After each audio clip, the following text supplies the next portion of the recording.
I mean, she did say on your podcast that monogamy is hard.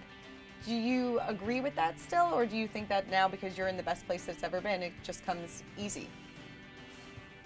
That's a really good question. And is monogamy, if she was, I should ask her about that, because is monogamy hard from the sense that I want to be with other people but I don't, or it's just hard in general just to stay with one person? Yeah. Naturally.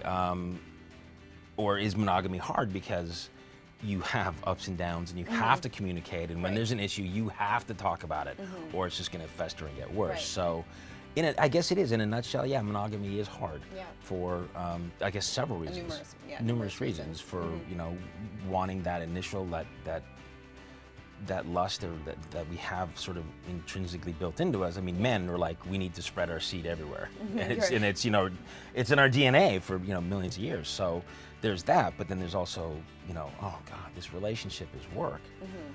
And it is. Yeah. Every relationship's work.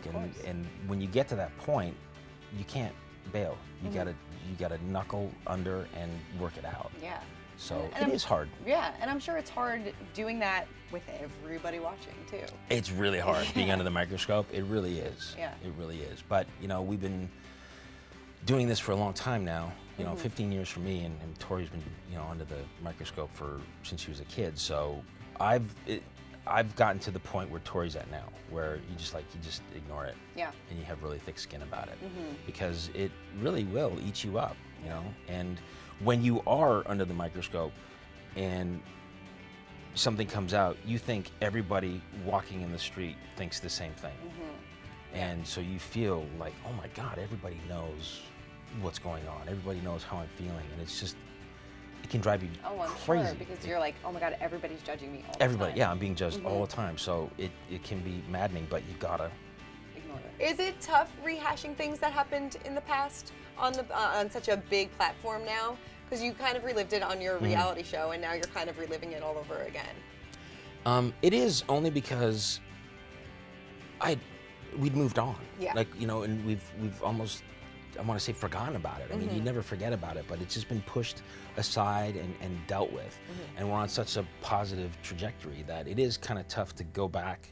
But it is like, okay, well, we're going to do this, then, It's awkward as a friend too, because I love him. This is Yeah. like one of my best buddies, so every time Right. I cringe. I'm like, oh God. Yeah. And it, in this business too, if something lies dormant and goes away, he's like, you don't want to poke the beast, bear. Yeah. right? Right. So But here we are. here we are. Yeah. We're drop kicking the bear. Right, but I think it shows that you guys are in a, like you said, in a great place where you can openly discuss things like this now. And I think some couples probably almost find it therapeutic in a way, because you look at maybe like a Jana Kramer, Jana Kramer and her husband Mike. They're I love them.